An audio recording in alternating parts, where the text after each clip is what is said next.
Hello friends, how are you? I am Noor and in today's session I will show you how to conditionally render different data inside your Reactjs function component.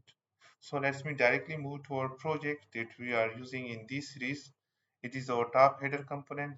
Remove all this data. Okay, and let me also clear this. Okay, and I will go to the project now, and here the things is working fine. Okay, now let me go uh, to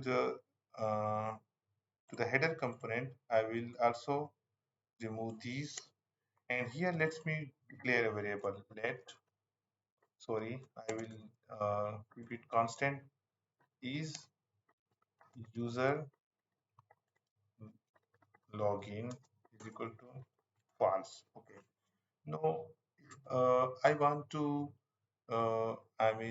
render here HTML upon the condition upon the value of these variable, then how will I use the condition? Okay, can I directly write this way? Can I write switch? Okay, no, I will show you here the conditional rendering.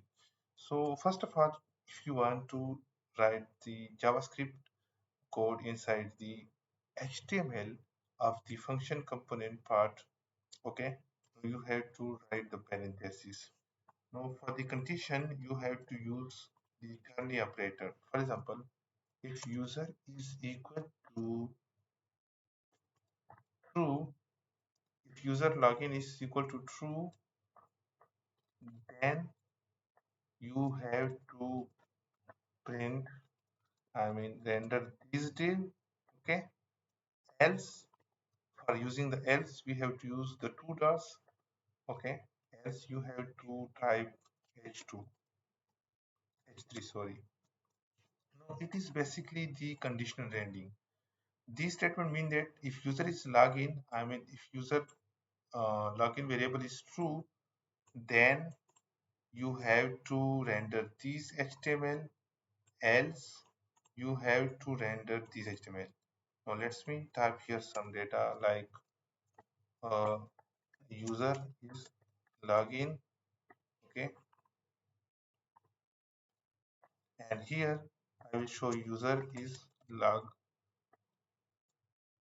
logging.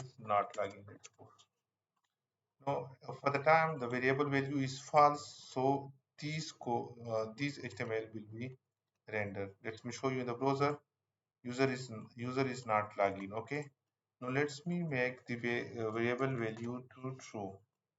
Control S, and here you can see that user is logging. This part is rendered. So in their case, if you want to conditionally render the HTML content, then you can use like in this way. Thank you for watching the video. Goodbye.